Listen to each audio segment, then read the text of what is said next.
بسم اللہ الرحمن الرحیم۔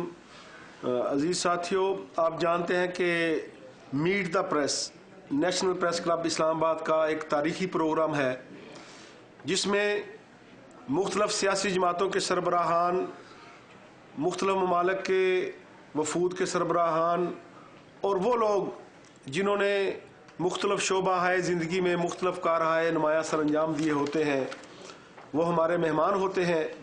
آج کی ہماری مہمان شخصیت ہیں سابق وزیر اعظم، مسلم لیگ قائد اعظم کے سربراہ جناب چوئی شجاعت صاحب۔ میں چوئی صاحب سے درخواست کروں گا کہ وہ صحافیوں کے سوالوں کا جواب دیں۔ ایک بات بٹ صاحب، ذرا موبائل بند کرا دیں کیونکہ ہماری پریس کانفرنس لیک ہو جاتی ہے، آج کل وکی لیک والے بہت ایکٹیو ہیں، تو موبائل فون ذرا مہربانی کر کے بند کروا دیں۔ یہ سب دوستوں سے درخواست ہے کہ اپنے اپنے موبائل فون جو ہے وہ بند کر لیں۔ السلام علیکم جناب معزز صحافی حضرات، جیسا کہ آپ کو معلوم ہے کہ آج کل جو گورنمنٹ ہے اس کی آنے اور جانے کی باتیں ہو رہی ہیں، تو بٹ صاحب نے کہا جی کہ آپ اس کے اوپر کوئی بات کریں، تو میں آپ لوگوں کے سامنے آ گیا ہوں۔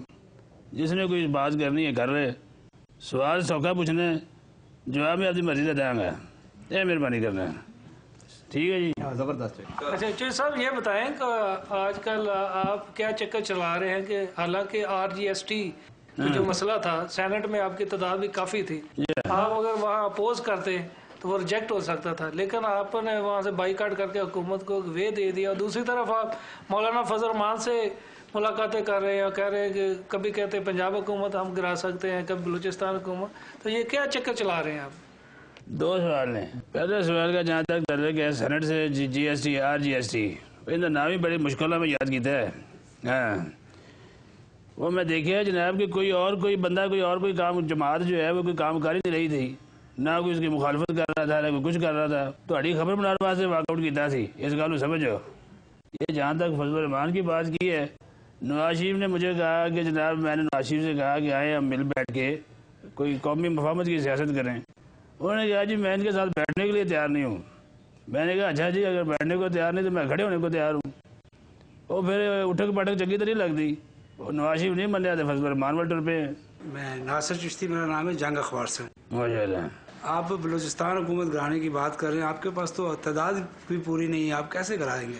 کہاں سے لوگ لے کر آ جائیں گے؟ جب گورنمنٹ ٹھانی ہوئے نا تو پھر تعداد کی گل نہیں ہوتی، وہ جب ٹھانی ہوئے تعداد پوری ہو جاتی ہے، ہو جائے گی پوری، بے فکر ہو جائے۔ صحیح جواب دیتا ہے، صحیح دیتا ہے۔ جیسا میرا نام جمیل مرزا ہے اور میں گزشتہ کوئی 16 سال سے جرنلزم میں ہوں۔ آپ سے میرا سوال یہ ہے کہ جنرل پرویز مشرف نے ابھی ایک انٹرویو دیا ہے، اس میں اس نے کہا ہے جی کہ ایک تو آپ کے متعلق اس نے کہا ہے کہ یہ جو کچھ بھی کہہ رہے ہیں یہ جھوٹ بول رہے ہیں، اور دوسرا اس نے کہا ہے کہ جب بھی میں اشارہ کروں گا کہ جب بھی دوبارہ میری صورتحال بنے گی اقتدار میں آنے کی تو یہ بھاگتے ہوئے میری طرف آ جائیں گے۔ کیا ایسا کچھ ہے کہ آپ پھر ایک بار جنرل پرویز مشرف اگر کل آتا ہے تو پھر آپ اس کے ساتھ کھڑے ہوں گے؟ بھاج کے کون گیا ہے؟ اوہو، بھاج کے کون گیا ہے؟ کوئی بھی نہیں گیا چوئی صاحب، وہ کہہ رہے ہیں کہ آپ نہیں مشرف خود دوڑ کے گیا تھا باہر، اس کی بات کر رہا ہوں، میں آپ سے پوچھ رہا ہوں وہ دوڑ کے گیا کیسے دوڑے گا؟ لیکن اگر وہ دوبارہ آتا ہے تو کیا آپ اس کو اپنا لیڈر مانیں گے، اپنا قائد مانیں گے؟ یہ تو آئے گا دیکھی جائے گی، تیرے کا فکر ہے۔ اگلا سوال کرو جی۔ ناصر نقوی صاحب۔ میرا سوال یہ ہے کہ ابھی پچھلے دنوں وفاقی وزیر ڈاکٹر بابر رحمان نے چودھری پرویز الہی سے ملاقات کی ہے، جی جی، اور یہ بات سننے میں آ رہی ہے کہ آپ در پردہ حکومت کی سپورٹ کر رہے ہیں، یہ بات کہاں تک حقیقت؟ کی کر رہے ہیں؟ در پردہ کی کر رہے ہیں؟ در پردہ آپ سپورٹ کر رہے ہیں حکومت کی، یہ لگتا ہے یہ نواز شریف نے بھیجا ہے جنرل۔ نو لیگ کا کافی ہے۔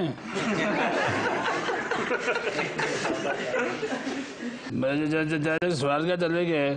پرویز الہی جو ہے وہ صوبائی صدر ہے، میں مرکزی صدر ہوں، میں مرکز کی سیاست کرتا ہوں، وہ صوبے کی کرتا ہے۔ بابر بار ملے آئے گا تو پنجاب کے بارے ملے آئے گا، مرکزی گل ہے تو پھر کوئی گل کر۔ ہاں جی جی اصغر چوئی صاحب، وہ پیچھے بیٹھے۔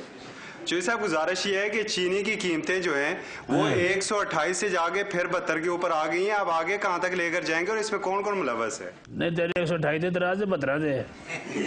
12 تھے سر، ہیں 12 تھے۔ پہلا بندہ ویکھا جا چینی کی قیمت گھٹ ہوندے اعتراض کر رہے ہیں۔ چوئی صاحب ملوث کون ہے اس کے بیچ؟ ملوث کون ہے؟ جس کا بھی نام آتا ہے لے لیں۔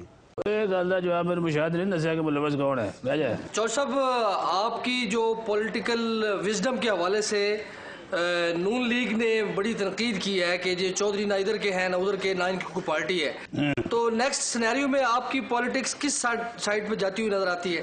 سینیریو تو پولیٹیکل وزڈم کی ہوتا ہے صاحب میں بھی ابھی بی اے پاس نہیں ہوں. ڈگری تو بغیر تو جی جی بٹ صاحب تمہیں کچھ پتا ہے آئندہ صورتحال کی ہوئے گی ਉਹਦੇ ਮੁਤਾਬਕ ਤੁਹਾਡੀ ਆਇੰਦਾ ਹਕਮਤ ਅਮਲੀ ਕੀ ਹੈ. ਅੱਛਾ ਇਹ ਸਿਆਣਾ ਬੰਦਾ ਹੈ, ਕੋਈ ਪੜ੍ਹਿਆ ਲਿਖਿਆ ਹੈ. ਠੀਕ ਹੈ, ਉਹ ਜਦੋਂ ਵਿਜ਼ਡਮ ਆਏਗੀ ਫਿਰ ਵੇਖ ਲਾਂਗੇ ਤੀਮ ਸਾਹਿਬ. ਤੇ ਸਿਨੈਰੀਓ ਦਾ ਮੈਨੂੰ ਅਜੇ ਤੱਕ ਕੋਈ ਖੁਦ ਨਹੀਂ ਪਤਾ ਲੱਗਾ, ਉਹ ਜਦੋਂ ਆਏਗਾ ਫਿਰ ਉਹਨੂੰ ਪੁੱਛ ਲਾਂਗੇ ਇਹ ਕੌਣ ਸਾਹਿਬ ਨੇ. میں عمران وسیم نیوز مارٹ سے میرا تعلق ہے. آپ کی باتیں نیوز مارٹ اخبار سے تعلق ہے. آپ کی باتوں کا صحافی حضرات کو تو چلو پتہ نہیں چلتا ہوگا, انہیں سمجھ تو نہیں آتی ہوگی. یہ بتائیں کہ کیا آپ کو اپنی باتوں کی خود بھی سمجھ آتی ہے؟ اور دوسرا یہ ہے کہ یہ جو جس طرح سے آپ بولتے ہیں, یہ بتائیں کہ آپ کا ناک شروع سے ہی بند ہے یا ڈاکٹروں کو پیسے دے کے آپ نے اسے بند کروایا اس آواز کے لیے؟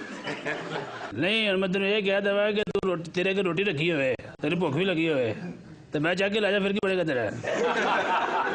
بٹ صاحب ایک سوال تو لیتا, ایک بریک لے لیے, چلو اجازت ہے؟ 2 منٹ رکو بھائی صاحب, ذرا بریک.